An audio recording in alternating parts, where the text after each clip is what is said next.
This podcast provides a platform that will share many different points of views that should empower you, uplift you, make you want to go out and do right. When you hear the term still a man, say, yes, I am. Still a man. Yes, I am. Still a man. Yes, I am.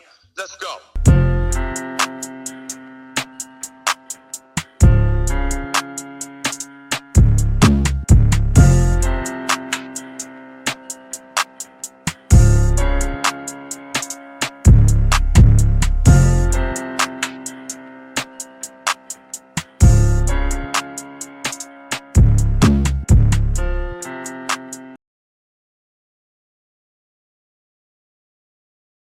Disclaimer: the views and opinions in this video and comments on this podcast do not reflect or represent the views and opinions on this podcast platform.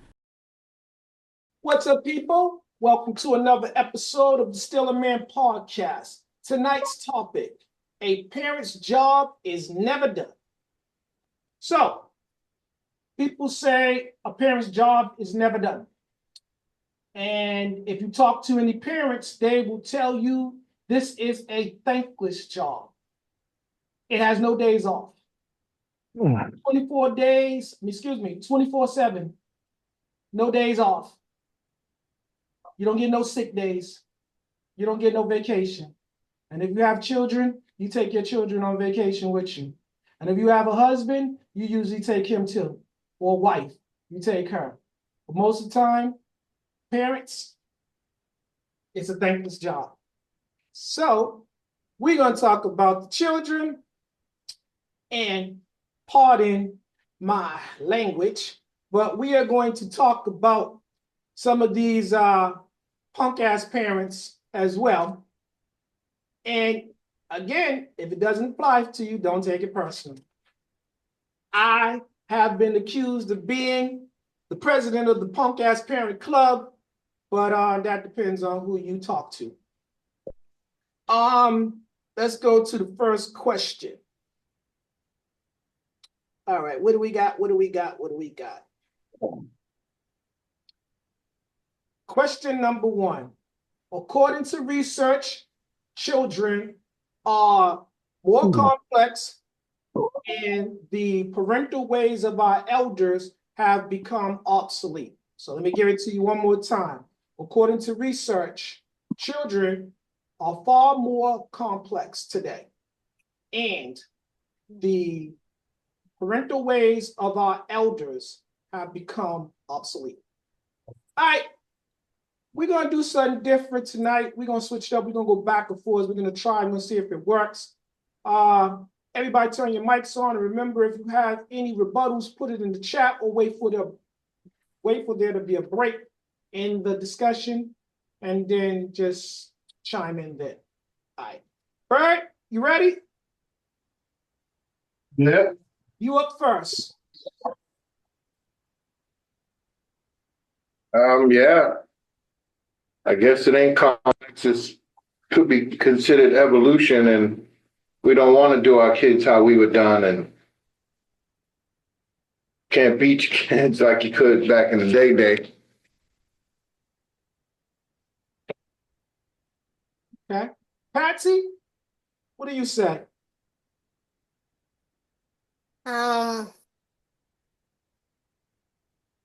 Yeah, well, I don't have any kids myself, but the kids that I do watch, like the twins that are in my building, sometimes they can be complex, but you still could discipline them in some ways, because my mother didn't always beat us. It's like we had timeouts or we got stuff taken away, and just to show us who's boss and who's not, you know? It's like there's so many ways to do something and get your point across as a parent, you know? Nowadays, you don't always have to threaten your kids and say, I brought you into this world that I can take you out. But you could probably say it, but you don't always have to show it. You know, my mother didn't always have to show it like that, but she meant what she said. just to put the fear of God in us, you know? Like, I'm wise, you're not. I'm the parent, you're the child. So, yeah. Okay. Robert, same question. Um, yeah, we can't do the parenting our parents done for us because that was to the extreme. Some people might say it worked best. But children of today, how could you really discipline this child that is all over the place in their heads? Want to do this, be that, talk like him or her, and they just don't know who the hell they are.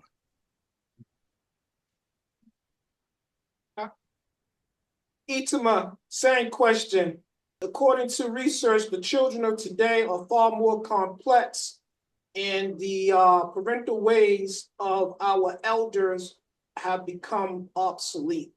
How do you feel about that?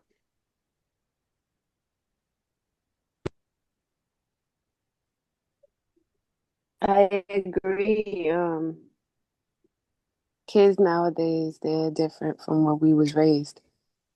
And I do agree that because the punishments that we used to get back then, um we didn't like them, so we decide not to transfer them onto our kids, but only just creating damage because at the end of the day, look at the generation.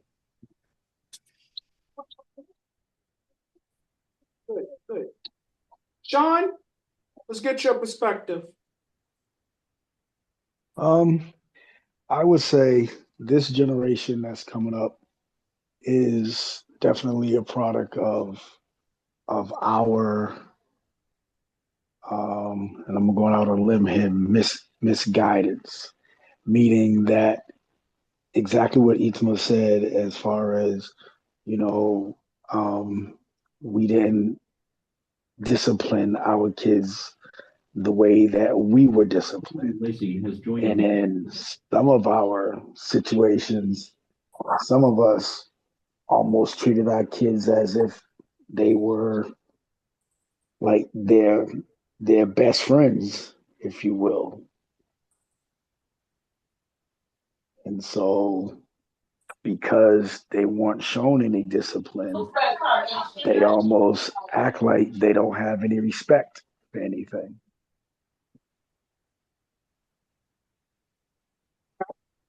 Tanya, let's get your perspective. Repeat the question again, please. According to research, children of today are far more complex, and the parental ways of our elders have become obsolete. I'm going to say that I agree with that statement. And the reason being is that the children of today have more access to things that we didn't have back in at that time. Like we all of us come from different backgrounds and different ways of parenting. Some of us came from broken homes where there wasn't any foundation, spiritual foundation on how to raise your child. Some of us had some spiritual foundation and know that spirit a rod for the child. Some of the non-sparing the rod was abusive for some people, excessive. And so you try to not to bring that on to your child, but you still haven't defined any boundaries. Like Sean said, most are trying to be their child's friend instead of their parent. And so you're making the lines obscure. You're not setting definite lines. Like we could talk about anything, but when I lay rules down, you're expected to follow those rules. But you have access to so much more social media. Um, the kids today is just a different breed. They are just a different breed. They have lack of respect for their elders, and somebody said they still trying to figure out who they are. They don't even know who they are. That was good, Tony. Gregory. I just stepped in. I didn't really hear the question. So the question is, according to research, children of today are far more complex, and the parental ways of our elders have become obsolete. Well, there's no discipline. We know that they got rid of that system because the kids can call the cops on their parents and stuff. And then you got a whole bunch of more knowledge spilling into these kids growing up nowadays that you wasn't seeing back then. So you got kids that think they know it all, and then you got kids that don't want to follow no rules. You got a whole bunch of stipulations to the way they made life. The goal was to break up the family, to remove the father, and then turn the kids against the mothers and all that other stuff. It's working out great. I'm going to answer this as well. So I think that depends on who you talk to, as it relates to the parenting skills and the children, because I'm just gonna put it out there. Some of our parents and grandparents and the other elders around us didn't have a good approach to rearing children, to raising children. They was very hands-on, let's just say that. They was very free-handed. And there was times where the only form of discipline that they was interested in was the physical type. And, it didn't take decades later to figure out that wasn't the best approach. But according to our elders, that was all that they knew, and they did the best that they could. And I'm just not buying it. I just feel like sometimes old and new parents sometimes bully their children, and just not their children, other people's children that are left in their charge. So it depends on how open you are to change. Yeah, these children, they're different from what we were, but they're still children. That hasn't changed. I went to school for this, early child education and stuff like that.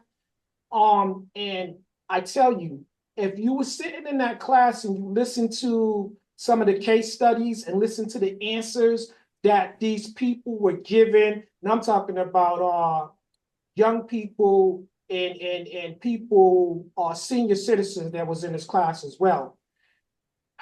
It was bad, and that's why I'm not surprised that the children behave the way they currently do, because this is bad parenting. This is the result of bad parenting, I should say. So some people might say, oh, some children are just bad seeds, and that's the reason why. No, I think you mishandled the seed. I think you handled it badly. So if you nurture it with dirty water, then it's not going to, it's not going to get all the nutrients, the nutrients that it requires from good water. So hope I ain't losing you guys in saying that. But does anybody have any rebuttals before we move on to the next question? Yes, most I believe that whole bullying and thought through pain and beating your kid goes back to the slave days. So when you say the parents don't know no better and you don't buy it, you should spend your money on it, because it is a natural fact. They learned through pain and discipline back in the slave days, and it just transcended on to every generation. That's how we got dealt with. That's how you knew better than to do something wrong is through getting beat. That's what they didn't know any better. Yeah, I was gonna say the same thing, Bert, and I was gonna say that it's cultural differences as well. Yeah, white people weren't whipping their kids like this. They don't do that because some do, but most really didn't pick up that because didn't pick up that trait because culturally they weren't enslaved. And did they get it? Yeah, but was it like everyday way of living, everyday way of seeing? No. Huh? Exactly. B trauma is a real thing. It's passed down, and that's all they knew. Imagine Yeah. letting somebody go that doesn't know anything. They just got out of jail. They don't have anything, but they was getting whipped and beat in jail. So now they're doing the same thing to the people that they brought into the world. So let me ask you guys this real quick before we go on to the next question. And Burr, like I said before, I can always count on you and Sean and Dude, who is not currently here. You guys always give like a prelude to the next question. But before I do that, uh, let me ask you guys this, and this is just a yes or no answer. So for all the people that said that's all they knew, and and it was, and I agree. I agree with you guys to an extent, especially where it's the behavior that was passed down from generation to generation. I do believe that. But this is why I said where it was bullying, because as a kid, both our elders and our elders' elders. I don't think that anyone ever became fond of a beating because it's not a spanking, it's a It beating at some point. became the norm. Became normal. But is that acceptable? Should Hold that be on. accepted as the norm? No one's saying It's that, the but only thing you know for 300 years. You seen somebody get beat and they did what they were supposed to. So you trying to make this person do what they're supposed to. You don't know no better at this yeah. point. Now your whole thinking and your moral compass is it's messed up. It's not on the same place as you probably was 300 years before you got into this. You get what I'm saying? So yeah, they're gonna beat their kids because they feel like that's what's gonna make them listen. That's what they seen that works. Everybody goes off of what they see. So Learned behavior. So could you yes, hear me? Could you hear yes. me? All right. Mm, So if you say everyone goes off what they see, and I'm gonna go back to you said the slaves was being beat by the masters. So if that's the case, and everyone goes off what they see, black people took that same thing into their homes. Yeah, they beat their children with whips, belts, rulers, whatever they get their hands on, because that's how they was being whipped, whatever the master decided to beat them with. All right. If everyone does what they're seeing, the masters, they seen the same thing we was seeing. We were just the victims, and they was handing out the ass whoopings. Why didn't they go home and beat their children the same as the other race, maybe the blacks, Hispanics, or whatever, with Is belts that and whips? actually true though, Uncle No, Rob? listen. I'm gonna say what I think happened, because you saying earlier they didn't know how to discipline their kids because they was the ones giving the whippings and the blacks was being the ones taking the beating, so they took away from what they was taught, being beat, and they beat more. All right, the whiteys, is this the reason why when little Billy's in the room yelling back at dad and mom, and they don't go in the room and beat the kid, they just go get the gun and shoot him in his face? Yes, because they built up psychopaths. Even our trauma, their trauma's passed down too. Even Right. as the person that was whipping people and your kids seeing that growing up, then they turn into the whipper, and then their kids is growing up and they seeing you whipping somebody. Yes, it's a bad trauma cycle passed down. And you think these people get rid of that stuff. You think we need mental health um solutions. They need it too. Huh? Mm, All right. good. Anybody else? All right. We're gonna go to question number 2. Itima, we're gonna start with you. And the question is, have you ever read a parent help book? And if so, has it helped or hindered your parental skills?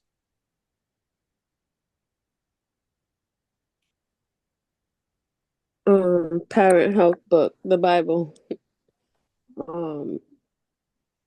and prayers is what I use as a parent guide. Okay. Love it. Bird, same question. Um, I don't believe I read a parent help book, but I've done many studies working with juveniles, and it has helped. Definitely changed the way I've seen things, but maybe in a way it didn't at the time change the way I did things.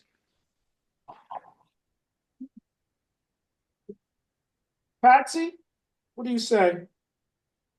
Well, I did the early childhood courses like you did. Mm-hmm. But to approach and discipline, especially given that like the kids I watch are someone else's kids. Um, I'm not gonna really discipline and kind of like the way my mother would have sometimes. But I do some of the stuff that my mother also did. Um, Taking away something or time out, which I've actually done with one of the twins and stuff. You know, a couple of the twins when they were both the twins when if they were acting out or whatever, you know. But yeah, I just had them sit down for a little while just to calm their body down, you know. But yeah, it's just you got to redirect them. It's not you can't always. Well, nowadays you really can't beat them like our parents did. So yeah. I think, Dave, that because of on in the field training, like we had on the job experiences, we was learning as we was going along. And so for me, I didn't need no book, and I knew how to handle the kids because, you know, I worked with them, and you know, a lot of them, those kids looked up to us. So I didn't have no problems like that, you know. So when for me, I always said it, those kids were somebody else's kids. I could send them back to their parents. So when I had my own, I knew I couldn't send them away. So I was all in because I was all in with those campers that I was taking care of throughout the summer. Huh? Robert, What was the question again? have you ever read a parent help book? And if so, has it helped or hindered your parenting skills? I never read a parent a parenting help book. What I have done is watch a parenting help guide, and I should say guys, as in I watched other people's families, took the good qualities from there, how they was raising their children the right way. I took what my mom's and my father, her sisters and brothers, and some of his siblings, what they done the right way. I also was in after school programs like the YMCA. So the good qualities for the counselors there, I took back. The ones at the fresh air camp, as we went to camp at the age of 6 every summer until we became counselors ourselves, I took the qualities from the good counselors from there and utilized it and worked with the kids at that same camp inside my mother's daycare and other places. And I used a good quality. So never read a book, How to Be a Good Parent. I experienced by sitting around learning how they taught, how they treated you in a good way. Tanya, Yes. same question. The only what was it, a self-help parenting book? Basically. The only parenting book I have read is the Bible. And so the first thing that people go to is spare the rod, spoil the child. But it's more to it than that. I mean, you have no other perfect parent than God himself. And so he exhibits patience, love, kindness, wisdom. You know, you got to take all those precepts and apply it to not only your life but to your children's life on how you rear them. So that was my self-help book. Okay. That's two of the ladies on the panel that use the Bible as a reference. First, Itima, then Tanya. The Sean, Bible says beat your kid. Don't spare the say, rod on the fool. say that again, Bert, because you're breaking up. The Bible says beat your kid. Don't spare the rod. You save his life. Beat your kid. Save his life. Mm-hmm. Sean, let's get your perspective. Have you ever read a parent help book? And if so, has it hindered or helped your parenting skills? No, I have not physically read a parenting guide, help book, or anything like that. But as a father of six, I've learned how to deal with each one differently because they all have their separate or different personalities. So you have to deal with them as such. Um,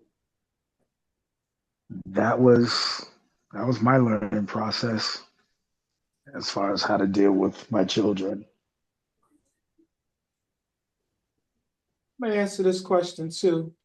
So I had the pleasure of reading a lot of self help books, and especially whereas it came to children and mainly adolescents, because that's what I was focused on. Uh, and I gotta tell you, a lot of the stuff that I read in the book or the curriculum, it did not apply to real life. I you know, as the song said, experience is a good teacher.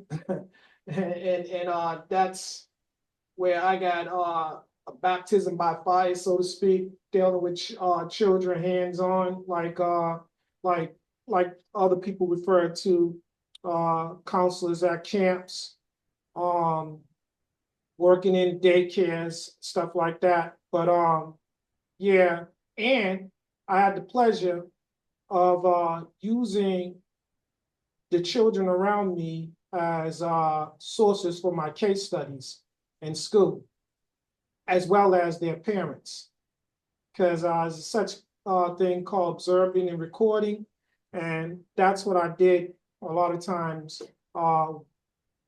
with my family, because again, if I could somehow figure out what they was doing right and what they was doing wrong, and then implement the good into my way of parenting, I felt like I would be ahead of the game, so to speak. So I took the good and the bad from the people around me, and trust me when I tell you, it did not always come from within my inner circle. I had to go outside of my circle to get some of the things that I needed that helped me be a better parent current day.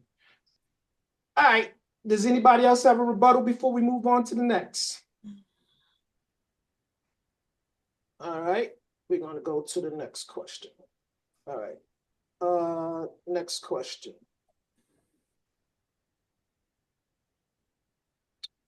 Um,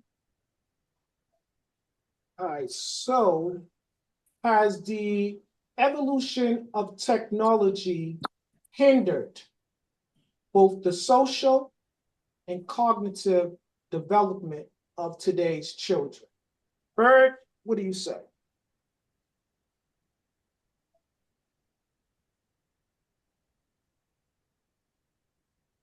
Bird, Say that again. I'm sorry.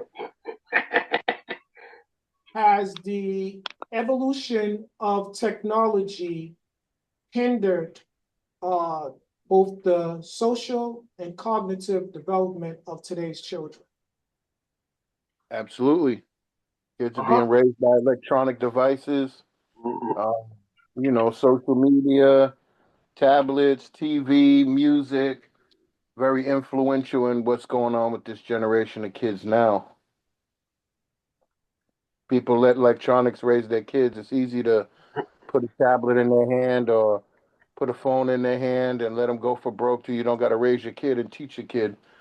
But that's where we lost touch with reality in the evolution of electronics. Mm-hmm. Patsy?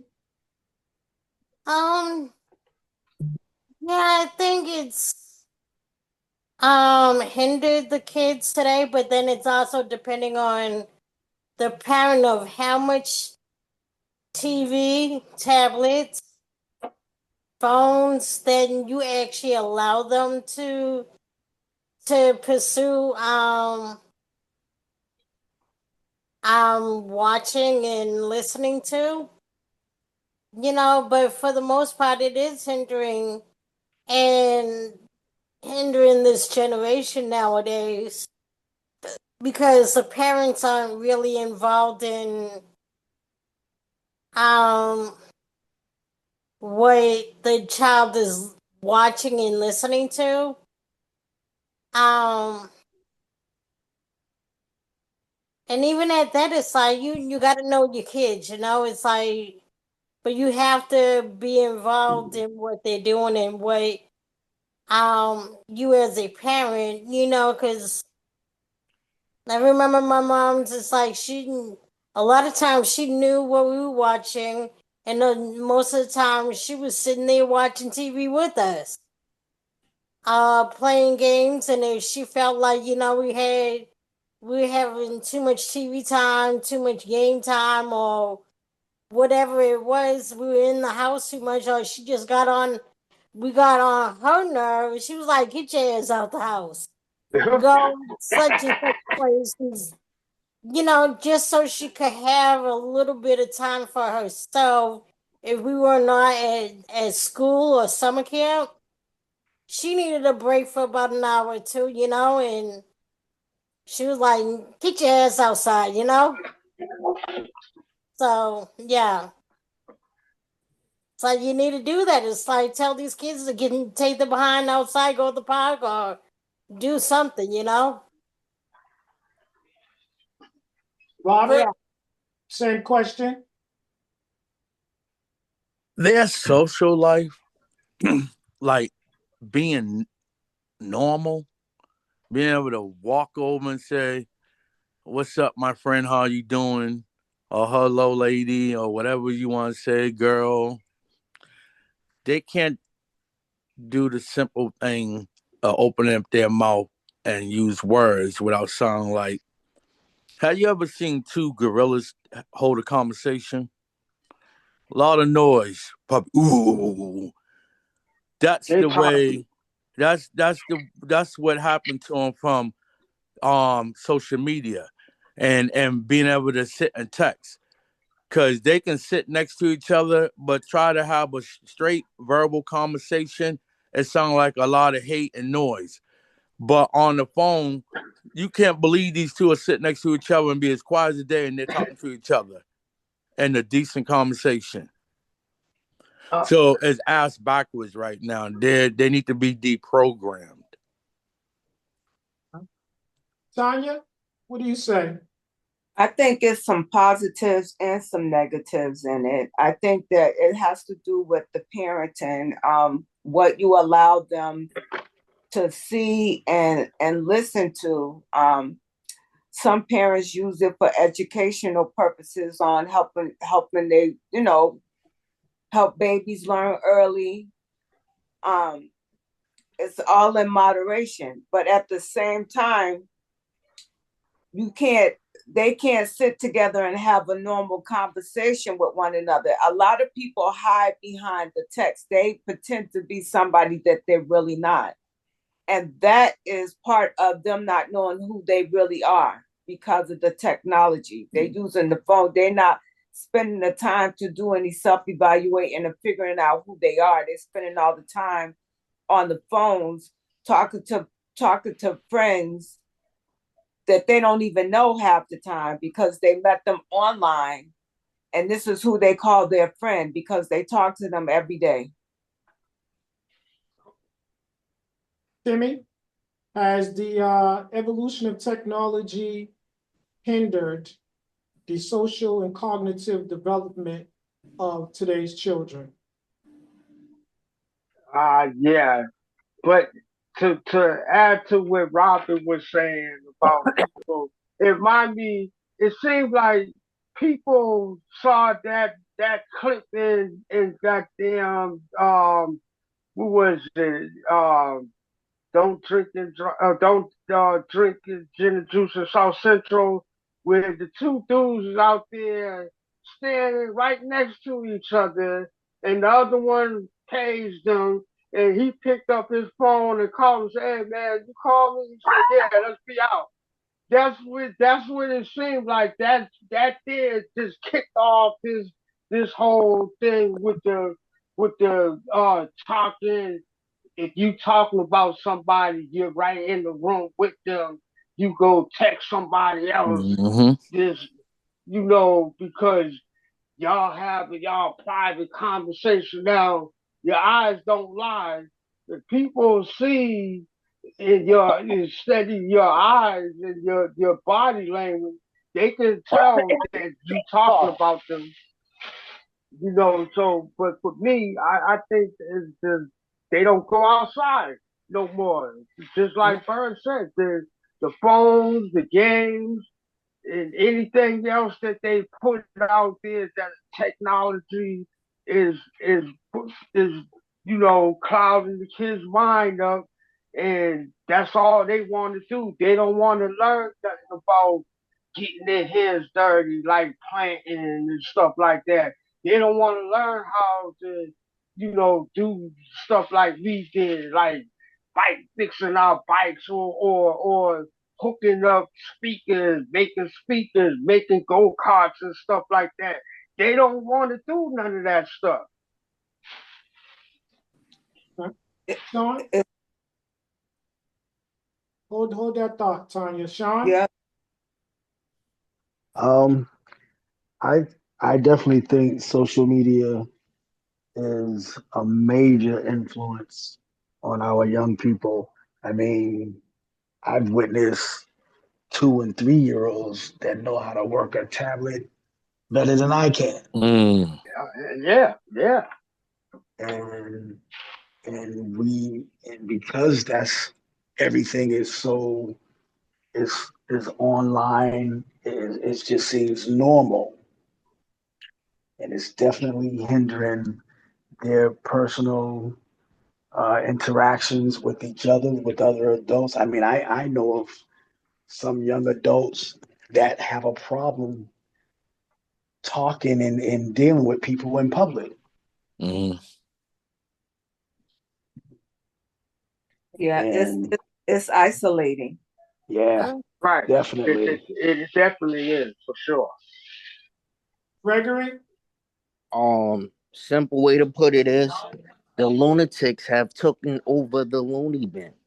I want you to think about this because technology isn't just your electronics, it's your medicines, it's your food. These people actually do studies on this stuff and they try to develop stuff, and they're already looking for the negative. When you got a person going into it with that mindset, they're already being evil.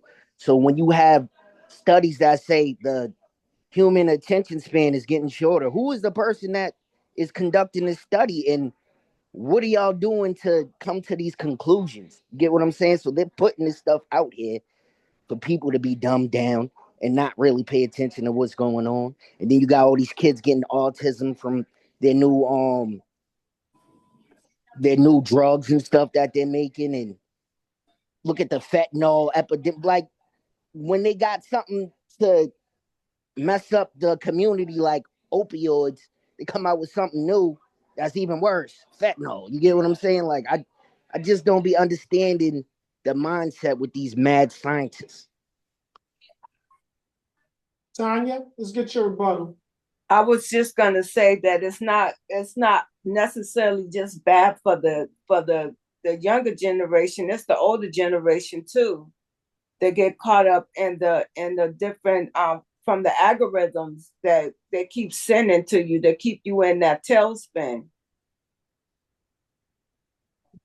We're gonna Yeah, stay. but if you're not staying up with the algorithm, then you're gonna be left behind.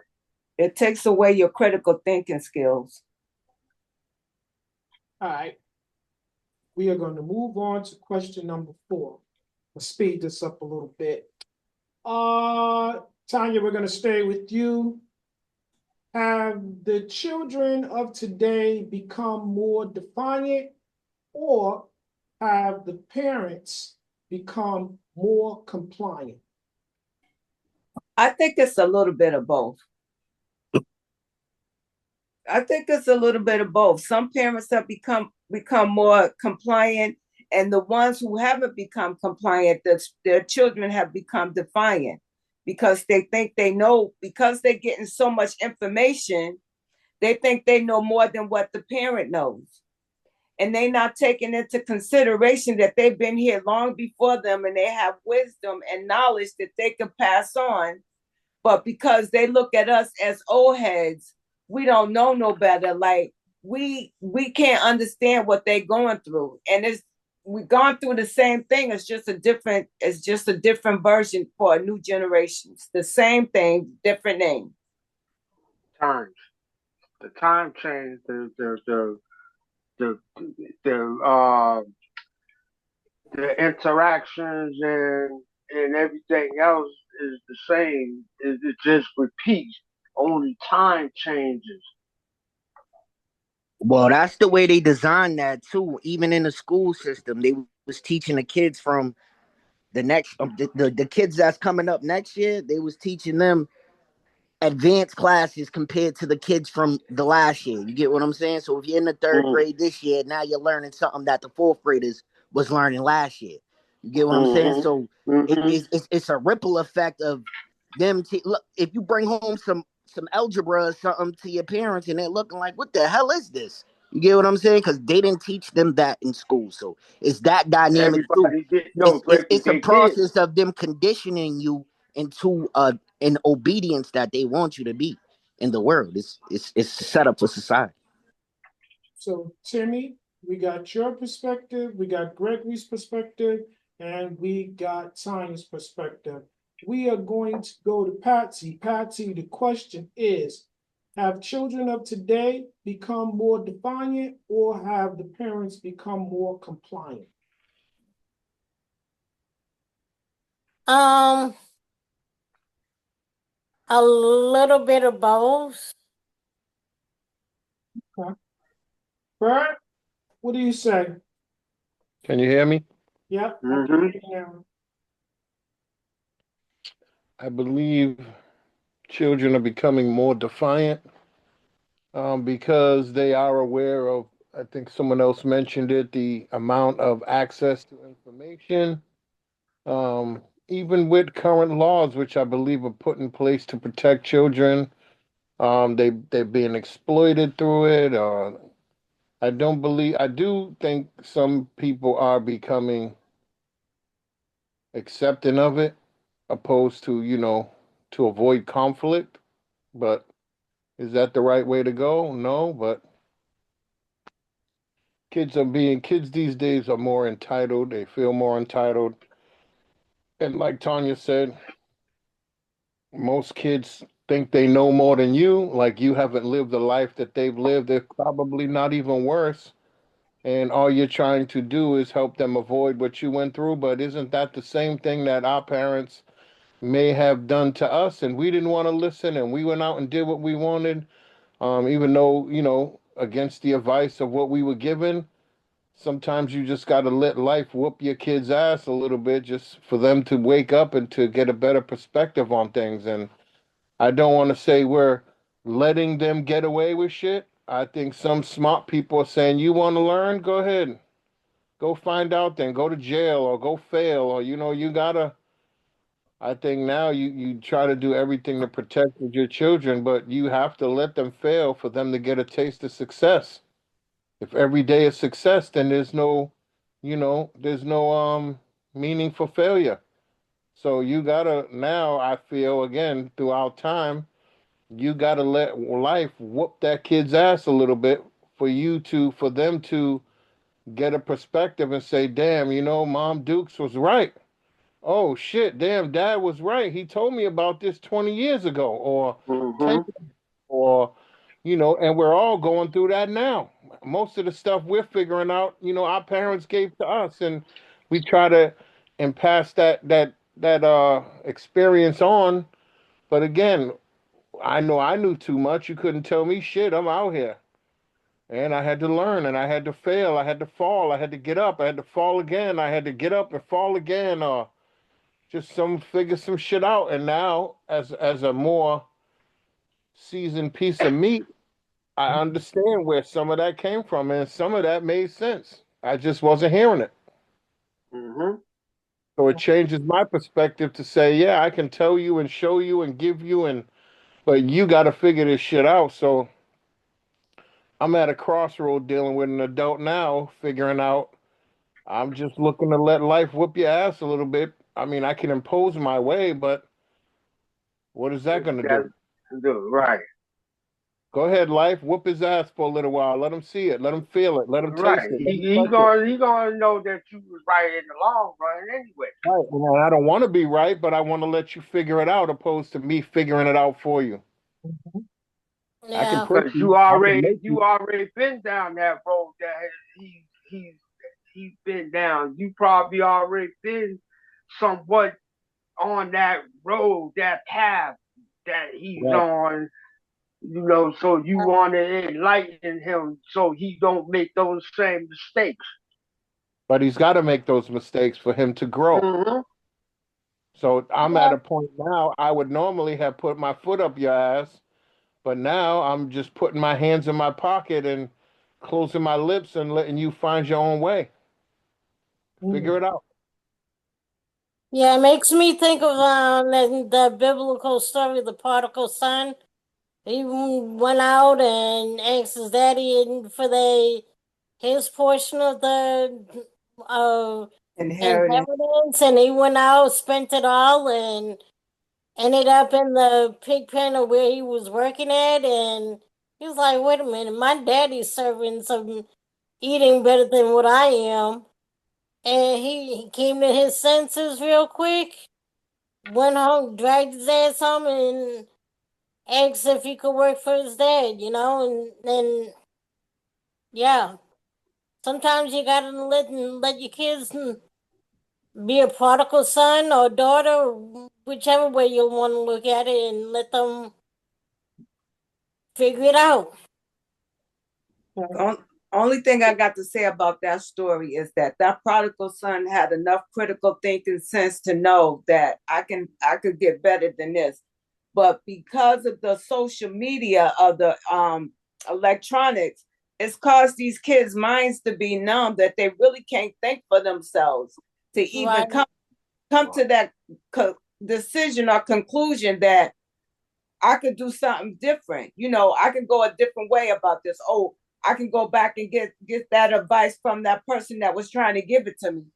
No, they still gonna think they know better and keep going down the wrong path. Let's get Robert and Sean back into it. Robert, same question. Have children become more defiant or have their parents become more compliant? Him says both, and I agree with Bird was saying a lot of what he was saying, and I'm gonna just add a little bit to that. I'm gonna say I don't know if this is a saying, but I think both sides are doing it. I think they are when it comes to the children being defiant and the parents being compliant, I would think that the parent is getting on to get along, and then vice versa. The child does the same shit. He he's either going to get on to get along with his parent. Being if it's the parent that is, you know, getting on, she or he is dealing with not knowing the end results of their son's failure or breakdown, daughter or son. So they're scared. They're scared for their outcome. Like, I don't want to see nothing bad happen if I put this little mother so and so out my home, or I cut off resources because enough is enough. So that's when the complaint come in that they're just, getting on to get along because they are scared for the end results and they always thinking it could be something worse. The children, I don't care how defiant they are, they know to get on to get along too with their parent because they're scared of that end result too. They're not gonna tell you that, but deep down inside, the ones that really got some damn true values and morals, they are gonna worry about the end results. Don? I think I'm gonna agree with Robert. I believe it's a combination of both as well, to where again there's a generation of parents that um, that like really grew up with their kids, Mm-hmm. and so because they grew up with them, they're looked at as equals or best friends or anything on that nature. And then for the kids to be defiant, it's like because they was possibly not shown discipline, and because they're equal, because they feel like they're equal to their parent, then any other adult out there doesn't carry any merits or any weight towards them. My parents don't talk to me like this. You ain't about to talk to me like this.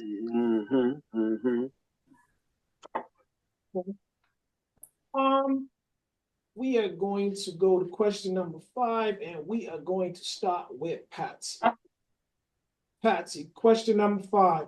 Is it important for a parent to implement morning and night routines that consist of proper hygiene, dressing, meals, homework, and parental guidance?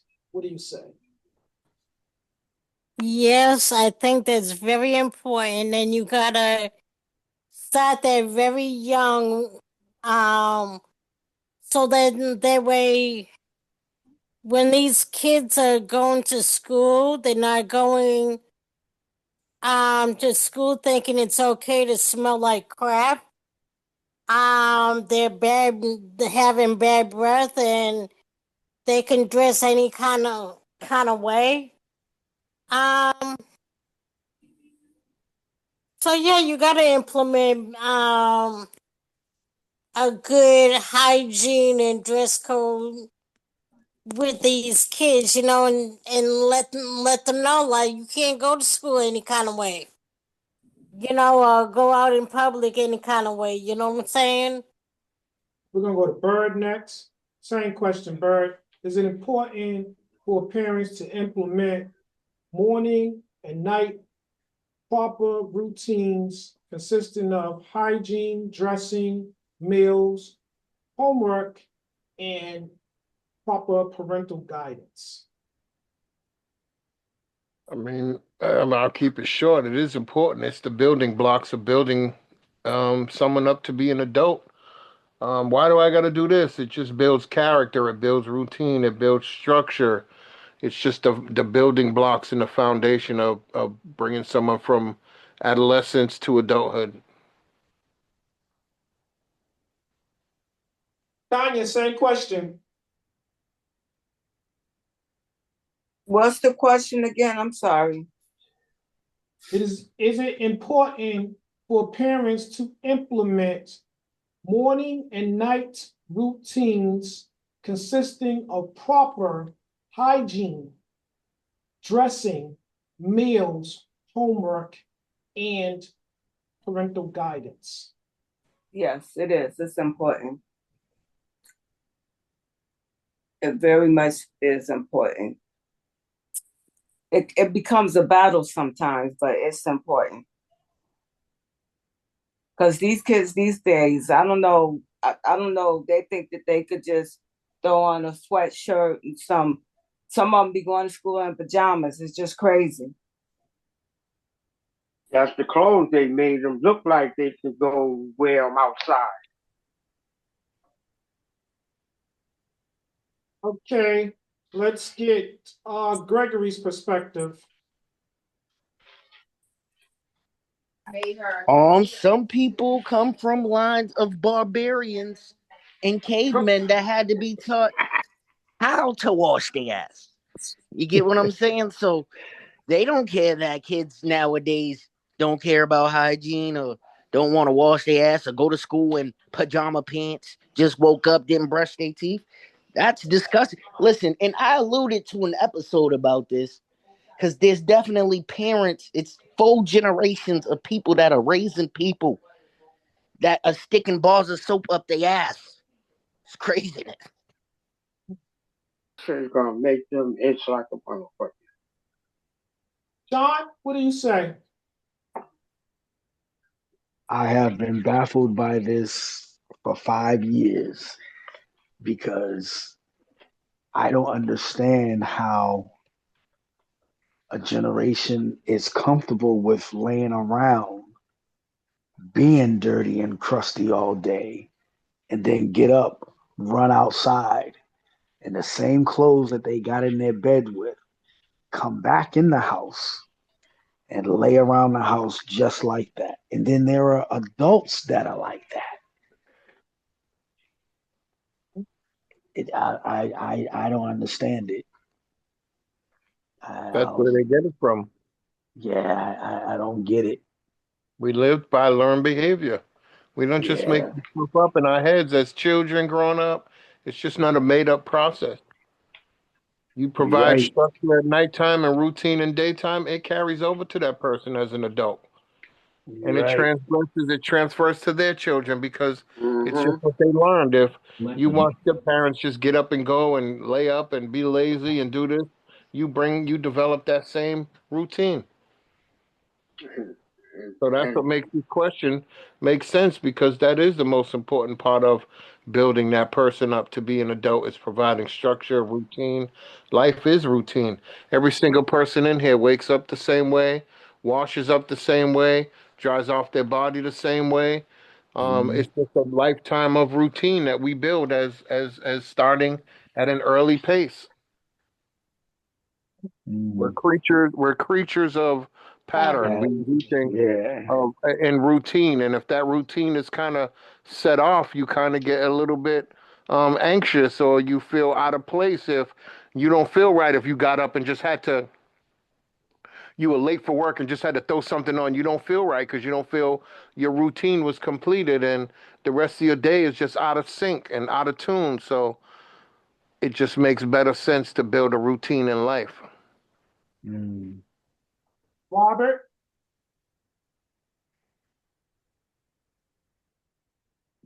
Hit me with that question again.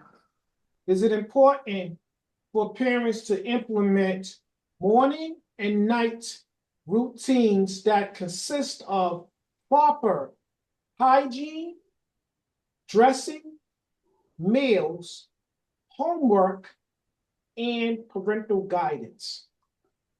Don't that consist of raising your children up until they leave your home, and then maybe even so after they're in their own homes? That's early education. One on 1 or 101 at home. Mom and dad with the children, mom with the children, dad with the children. These are all the things you should be teaching them, all the good qualities, all the family values. Just the stuff they can take from you and install in their own children later on in life. So, yes, they should.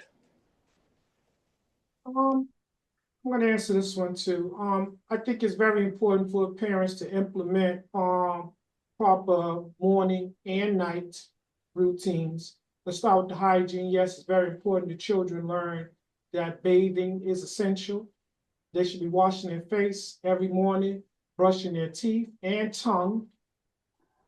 Yes, they should be taught how to properly dress. As it relates to the environment. If you're going to school, you should be going to school. You shouldn't be going to school dressed like you're going to a club and you're a little kid. Um, should Whereas night regiments are concerned, yes, children need scheduling. They need to be told when to wake up, when to go to bed, what to eat. Children require assistance with homework, so it's very important that you make sure that when they come home from school, you assign a time where we're gonna go over this homework. And get it done. And Even if, let me even if finish. they don't need you. Okay. Let me finish. We're gonna get this homework done. And then, whereas parental guidance is concerned, yes, that is essential. As parents, we have to be modeling good behavior for our children so that they can take out with them when navigating the community and the world. Timmy, you was gonna say something? I say even if you don't help them with their homework, you Mhm. check it over to see if they did it right. I remember mom used to do that. Dad used to do that too. Go over the home. You ain't do that. You didn't spell that right. You did that wrong. All right, we're gonna move on to the next one. We're going to start with Tanya.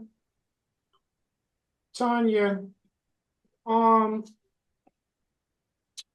is it important for parents to monitor what their children are watching on television, online, and their social media accounts? Yep. Yes, it is important. That's how you know what they're keeping from you. Okay. Patsy, same question. Most definitely, because at least that way you know um what they're watching and their reaction to some of the stuff that you say, whether or not they're reacting the way that these shows, and you gotta discipline, like tell them just because you see something on TV does not mean that's how you talk to people in real life. That's a TV show, a movie, or what a reality show, whatever it is they watching. That's not how you live in life. And you gotta sit down and explain the differences between reality and a TV show, even if it seemed like it's a reality show. Some of that stuff is not reality. So yeah, you gotta watch what they watching. Robert, what do you say? Sorry, could you give me the question again? How important is it for parents to monitor what their children are watching on television, online, and their social media accounts? Well, I'm gonna say this right here. I'm smiling about it because it's like It's very dangerous. It's a dangerous world out there. Your children are sitting here watching TV and then entertaining themselves almost the same way on social media, because all that is a form of entertainment. Everything on there is all act or thought out. I don't think any of that's real. That's just business wise. But so I won't just babble on. Protect your child's mind, because social media, the videos, the TV reality series, I don't want to throw out something like Baddies and Love and Hip Hop and Tungle War over here and dip into that over there. These children are glorifying what they see or read on social media. So they don't have a chance when they wake up. They go to bed having anxiety on who the hell could I be when I wake up in the morning. I have so many to choose from. That's when I said earlier, they don't even know who the hell they are because they're too busy trying to be what they're seeing or reading about. Bird? Yeah, I would say the best practice is hard because you can't monitor their social media because you can be anyone you want to be on social media.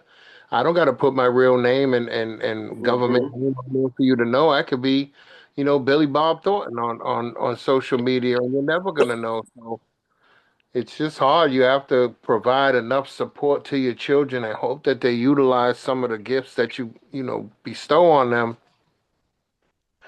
to try to live a lifestyle that doesn't get sucked into social media. But it's cool to get your booty hole eaten now, and it's cool to drink lean, and it's cool to be on codeine and Sprite, and it's cool to be a drug addict and have seizures from it. But most of these people that promoted it, they're not doing it anymore, so they're leaving everyone else thinking that it is okay. And it's just, you like Rob said, protect your children, pay attention, look for flags, listen to shit. What are you doing? Where are you going? It may sound like you're being overbearing and overprotective, but if you don't get involved, there's predators online. You got grown men going after 15-year-old kids and trying to meet 13-year-old Right? old boys. Men are trying to meet 13-year-old boys they meet online. So pay attention. Gregory? I used to get a lot of flack about this from my first son's mother because I was the type to watch what he was watching on social media, and I would interject and be like, no, I don't want you watching that because I feel like it's giving off certain type of vibe. Even cartoons, certain cartoons don't have to be social media.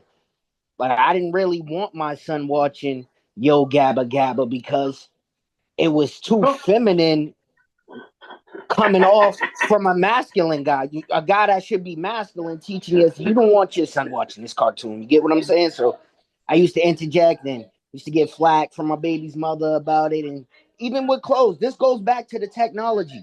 The people that are developing this stuff knows what type of image they're trying to put out so the youth can listen to it. And I'm sorry, I'm not in my normal environment tonight, yo. That's why I'm been kind of off. All right. Sean, same question. Yeah, I think it's very important that parents should be involved in what their children are watching and who they interact with, because like you said, when you do things like that, you have an idea of the path and the crowd that they're dealing with. um, I think too many of us have a laid back, kids can do whatever they want to do type of attitude because they're so engulfed in their own world. But to answer your question, yes, parents ought to be involved in monitoring what their children are watching and doing. Timmy, same question. okay, there's nothing wrong with monitoring and protecting your kids. But for the life of me, I always say you create stuff and you create problems, and then down the line you start complaining about these problems that you fucking created. Okay. I am going to combine these next two questions, so I need you guys to listen closely to the question. Bird, I'm gonna start with you because I think you can handle this. Um, how can I put this? Okay. Bird, how important is it for a parent to be actively involved in their children's relationships with both friends and family, as well as how important is it to maintain a healthy dialogue with your children? So that's two questions in one. Answer the first and then the second. If you need me to repeat it, I will. I mean, I think it's hard to maintain both. It's hard to maintain that healthy dialogue with a child when you can be the opposition. You're pretty much the opposition. Now, let's be real. I think I've said this before. Whatever the person in the household be has to be the law-abiding person and uphold the law is the supervillain in the household. So me, let's say, Mm-hmm.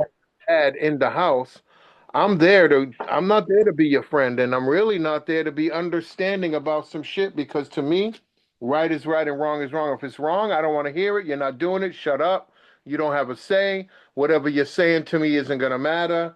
Um, so I'm the villain. I mean, I don't believe my children did come to me on some like healthy dialogue or wanting to talk because I'm the supervillain, right? I'm the one that's going to say no. I'm the one that ain't having it. I'm the one that you're afraid of. I'm the one that you don't want to do something wrong because of what the backlash for me is going to be. So I don't believe you can carry both roles in in a household, let's say, as the upholder of the law in the home. I wasn't looked at as the confided person to go talk to about a problem because he's gonna always say no, or I know how he is, or he's mean as shit. But in all reality, I'm the sheriff. I gotta uphold the law, and I don't really want to hear, honestly, what you got to say about what I feel is wrong and what I feel isn't right, or up to the standard of what I'm expecting them to be. And maybe my expectation exceeded their ability, could have been seeing now, but at the end of the day, that's what I was really worried about. Parents And just don't understand. and whereas your interest in the children's relationships with family and friends, how important is it to be active? Um, I was always active. I mean, kids always came to my house. It wasn't my kids hang out at nobody's house, which I was okay with, but I didn't like because you bastards ate up all the food and wasn't getting no damn snacks because everybody gets to come over my crib was the hangout.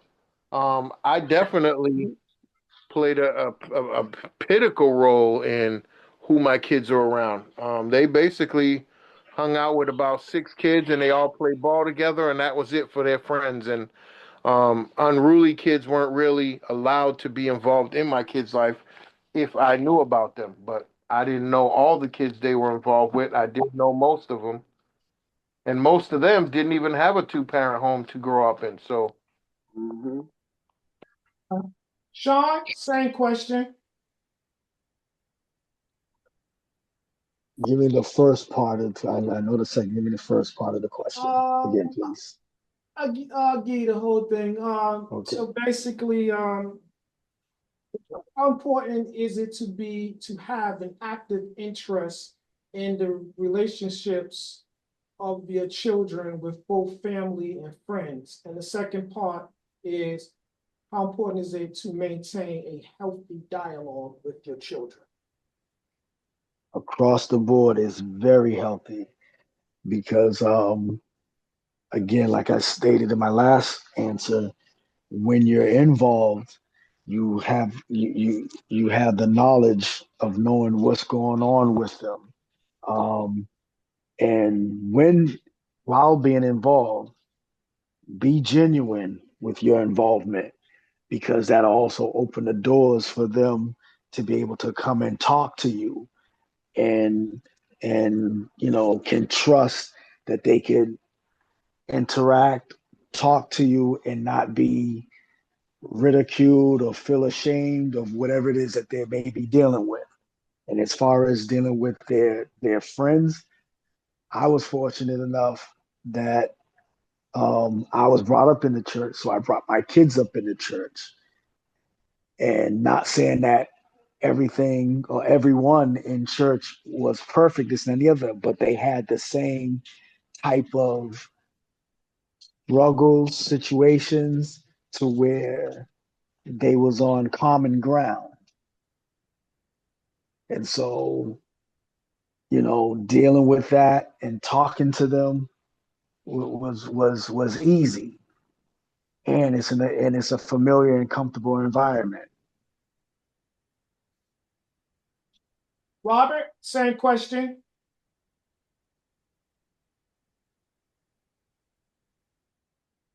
Yeah, I say it's important to be active and have healthy dialogue with your children. I think it could be done. I have done it. You can hate me and love me at the same time. It's only going to strengthen your character because I want great things for you in life. So, all fathers, I think you should be involved in your son and your daughter's life because they need to take the good qualities from you too, not just what moms have to offer them. It can make a difference. And even if you have to make the tough and hard decisions with them, they're gonna still remember you did it for a very good reason. They're not always looking at, oh, you're the asshole. They know they fucked up. Excuse my language. There's consequences. When I come back around this flagpole, I'm gonna try something a little bit different than I done the first time. Patsy, same question. I think it's very important that parents are interacting with their kids when it comes down to friends and family because you know your own family, your personal family. Um and you gotta monitor, sometimes you gotta monitor your own siblings or even your own parents when it comes down to them dealing with your kids. Because you know how shady some of your own family can be. And then friends and even like the schooling and after school programs, summer programs. You got to be involved and know who you're dealing with because um, I remember sometimes my mother be doing stuff with us with the after school program that we were in, especially when we were younger and stuff. And she knew who we dealt with, and yeah. And I remember one time when I was in high school, and she told me I couldn't do something in the evening at the school. And I was like, Mom, don't you trust me? She's like, yeah, I trust you, but I don't trust other people. But that was one thing I knew with my mom. I could always say something to her. I'll question her without really being ridiculed by her with my questioning. Or I could say something to her about something that happened at school, and I knew my mother would come and talk to the teacher or the principal and say something, I felt the teacher or whoever I was trying to explain and say something to, but they weren't listening to me, especially fourth, fifth grade. And so it's like you gotta let them know like how much you're involved in and show that you're involved so that they can easily come to you when they feel like they're being wronged by an adult, especially by adults. And and you could talk to them and they could say, Mom, this happened at school, or Mom, this happened at this after school program, blah blah blah. And they can your parents can deal with the or you can deal with that situation as a parent because like there's certain things your child or children would not lie about, so you could go ahead and deal with that situation, you know. Yeah. Tanya, let's get your perspective. Say the question again, please. How important is it for our parents to maintain a healthy dialogue with their children? And how important is it for parents who have an active interest in their children's relationships with both friends and family? Oh, Dave, it's really important. It's important, but it's very hard, especially when they get older. And I'm talking about relationship within the family because they have their own mindset, they have their own thoughts, own stubbornness. You can talk and talk and talk, and all you got to do is keep talking. And hopefully, one day they can be able to get to a place where they can coincide with one another. But it's important to be involved in their lives, especially with friends, because my kids' friends come to me for advice because I would genuinely be concerned about what was going on in their lives. I want to know who your friends are. I want to know who their parents are, what they do. Because when your kids are not in your presence, they're a whole different person. And so you want to know who they being a different person with. So you know how to maintain and interact and conversate.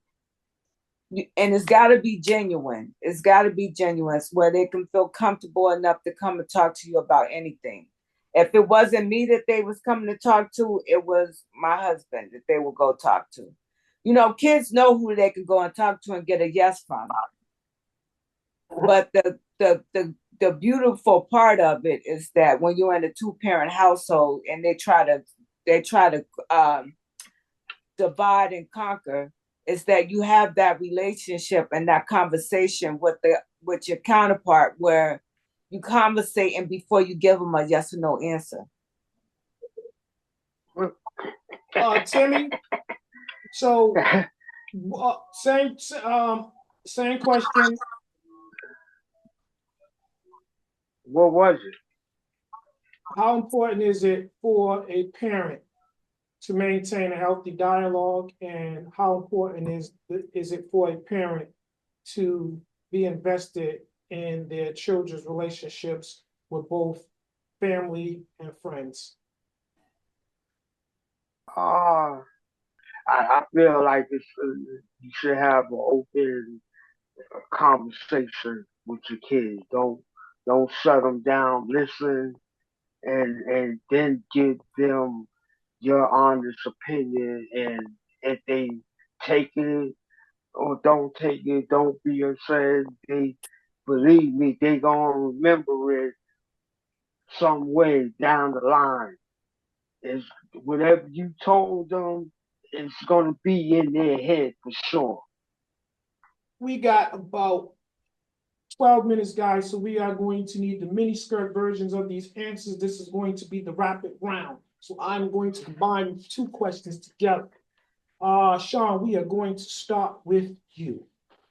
Uh, should a parent assume responsibility for their adolescent child's babies? And should a parent be held accountable for the criminal activity of their children? No and no. Now, on the first question, um, you may assist them, show them, give them a little bit of guidance. And because at the end of the day, that is still your bloodline. So you don't want them to be out there on their own trying to do this thing.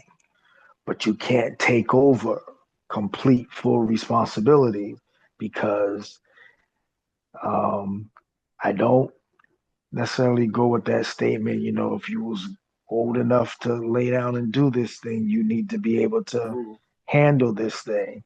But what I will do is, you made a mistake. Let's work through this. Let's get through this because now this is a life that needs to be nurtured and taken care of, as well as we're still raising you. Now, as far as them committing a crime and you taking responsibility and this, that, and the third, um, I don't believe in that either, but the laws are different in every state for what parents are responsible for when it comes down to the children. But for me, no, I don't think if my child committed a crime, then he or she is the one that has to pay that price.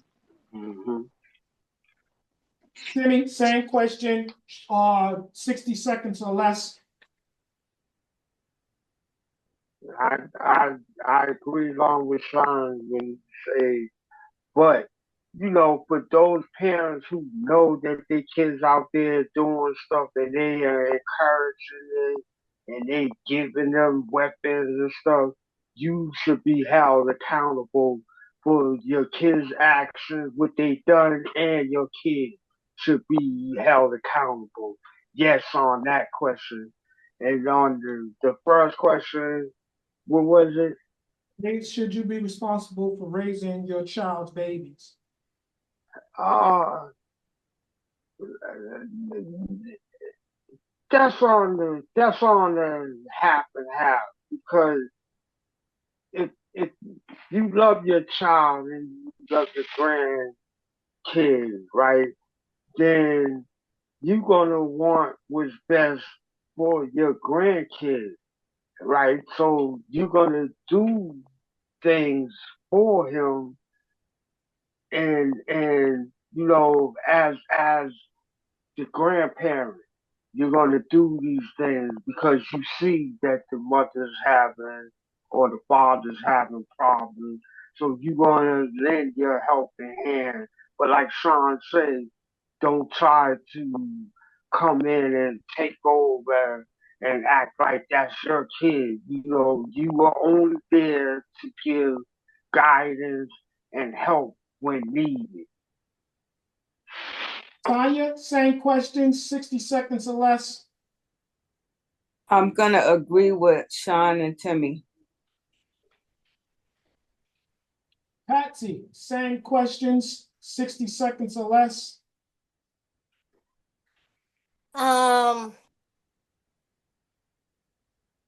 Yes, you should not be the bearer of the blunt of your child having a child at a young age, but you can help guide and support that they got pregnant and got someone pregnant in their teen years. Um, and then you can help to get them on a stricter. You should have been stricter in the first place for them not to get pregnant. But on the illegal activities, is another strict rule. Like you should have been strict on what they shouldn't, and there's consequences for bad actions. So yeah, it's a means of who you're around and who your kids are around and what kind of activities they are going through. Um, so yeah. So you are responsible to a point where, but if it's certain things that shouldn't be happening anyways, you allow that child to go through the legal system, but you support the what they're going through legally. But you're not responsible completely for their bad actions. Robert, I same. agree with Sean and Timmy. Bird, same questions. Can you go over that with me again? I just didn't Okay, intend the no process. Everybody, worries. I go I got last. you. I I don't got remember. you. Um, First part of the question is, should a parent be held responsible for the criminal activity of their children? And should parents assume responsibility of the raising of their grandchildren, so to speak? Oh God! Here's what I'm gonna say. Who I was, I don't agree with none of that. You should be. If you are an active parent, your kid A isn't going out and doing nothing stupid to get in trouble, and B, boy or girl isn't going to go out there at a young age having sex. First of all, right? You're not having sex in my house or my life and my child at 14. I'm kicking someone's ass, everybody's ass, even the mother. So I believe that's who I was, and I think again, I guess I'm going through some shit with a grown man, and I'm gonna keep it a buck 50. I don't got 60 seconds on this because this is my real life. I Yeah. was a very hard person for my children growing up. Hence, they have issues with me because I was quote unquote the mean motherfucker in the house, right? So, all right, You I show believe tough I was the love. mean person. I believe That it was now. tough love, Bird. I get it, but in essence, I guess that's not the best way to raise your children. None of my kids have children. None of my kids were having sex at 14, 15, and 16 as long as when I was in the house. When I left the house, things changed, but I'm saying Yeah. the level of understanding that was had in my household was that wasn't appropriate. It's not going to happen. You're going to Right. college, you're going to military, I'm going to whoop your ass. That's what was promoted. Everyone went to college, one went to the military. And I'm going through a child right now who has failed in life, has done well early, and has failed, right? And that's cool because now That's I'm one here out of your five. that has failed in life, right? So he's home with me, he's living with me because he has failed. And I understand that. And it was brought to my attention that I am potentially, what was the word? Enabling him to just be at my house, do nothing, not work, not this, not that. And it caused a very big strain in my life with this person, and I'm very upset by it. But at the end of the day, I believe the person that I was would have already had both feet up his ass, and he would have been out my house. Now, the person that I am now is understanding that you have failed, but you have Right. tried to live. You went out there, you took a shot at life, you did well for a little while, and you have failed. And maybe it could be shame, it could be pride, it could be whatever it is, but I'm trying to let him figure this out without me imposing the way I would have approached it. I fell many times, but I'm up. I'm in the game. There's nobody to let me figure it out. There was no plan B for me to stay with someone until I did figure it out. So it's a dilemma in my life right now that the hard ass that I was caused a big strain in my relationship with my children now. But the ends justifies the means. That hard bastard in the household order of law, no children are produced out of that game. College was a part of everybody's role. And, there is 1 out of 5 failed. So I can live with those odds too. So was it Right, being right. was it worth the strain in my relationship now? I don't believe so. But what else would have worked back then, whether than to push them? Because I pushed them hard. Second place sucks. No one Hey, revenges the run. they successful. They successful. They law-abiding citizens. Even the one that has failed has success in his life. His whole life is a Right, failure. right. So yes, I could easily impose my way on him and force him to get out there and do something. That's who I was. Who I am now, I'm trying to just fall back and let him figure out what a 28-year-old man is supposed to do out here. All So right, hold tight, B. I'm gonna come right go ahead. back. I'm sorry. I'm getting off because I'm walking Chico and it's cold as shit out here. All right. So the rest of y'all, I'm gonna hit y'all with this last question. Bert, I wanted to hit you with it because I think you could answer it, but Go ahead, hit me first then, because I'm freezing out that's here. what I'm about to do. I'm gonna hit you with it first. Is there anything that your child could ever do to make you disown them? Yes, yes. I believe a level of disrespect could cause you to get hurt. I really want to whoop your ass, but I guess cut you out. I could cut you out if you think you're gonna talk to me in a way, or you Hey, put your hands on me and I can't beat you back. You're going to jail. Don't touch me. I can't fight no more. Or if you steal from me, my hard-earned money you steal from me, we could have a problem. I mean, my life is based on respect and loyalty. Without those, you don't matter in my life. Nobody matters in my life. If you don't respect me or you ain't loyal to me, you don't matter. Mm. All right, so you guys are gonna really. I need to move on. Bert, thank you. We are going to go to Robert next. Same question, Robert. Is there anything that your child could ever do to make you disown them? well, I mean, I done went down some paths, but let me tell you something. Your children are gonna do some things that is not gonna sit comfortable with you at all. But you never will find it in your bone to truly disown them unless they did something like rape somebody, child molest, murdered perhaps, or stole from you, or disrespect you in a fashion that there was no coming back from. But I do want to say this: I don't think I would never disown my only child I have left on this earth.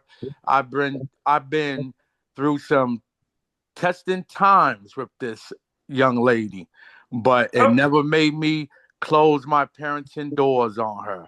Not at all. I want to end it with this. Your child, if they truly started something in life, I don't consider because they stopped doing what they was trying to become a failure. I would say they got complacent and they just need to be nudged, a little relighting of their torch. You know, don't call them a failure because that will put them in a place where they will show you what a failure is. Depression, they ain't gonna talk to you and they're gonna need some therapy. Nothing but love. All right, Patsy, same question. Is there anything that your child or a child in your charge could ever do to make you disown them? No, I don't think that they could ever do because I know the kids that I've dealt with are even my adult stepchildren. You know, they got their own personality. When I met them, they were already grown. Um, um, my stepson, he gets into a lot of crazy stuff, but that's his personality. But he always came at me with respect. So it's like as long as you come in, regardless of what you've done, um, whether you're a child or an adult, come back to me with the respect that I deserve and the respect that I would give you. give to you as a person. So yeah. Tanya? There is nothing that will ever have me stop loving, praying for my child. I'll give you a little space. I might have to love you from afar for a little while, but nothing will ever have me just completely shut the door on you. Timmy? Nothing my kids do would ever make me turn my back on them. John? Same question. Is there anything that your children could ever do to make you disown them? Disown them? No. But fall back for a period of time? Definitely. But I can never disown them. Well, I guess I'll answer the question too. Is there anything that my daughters could do to make me disown them? No, because I practice this strategy, discipline strategy. The way of God. God never gave up on me, so I'm not going to give up on the gift that He presented to me, and that is my children. This has been the Still a Man podcast. See you guys next week. God bless you.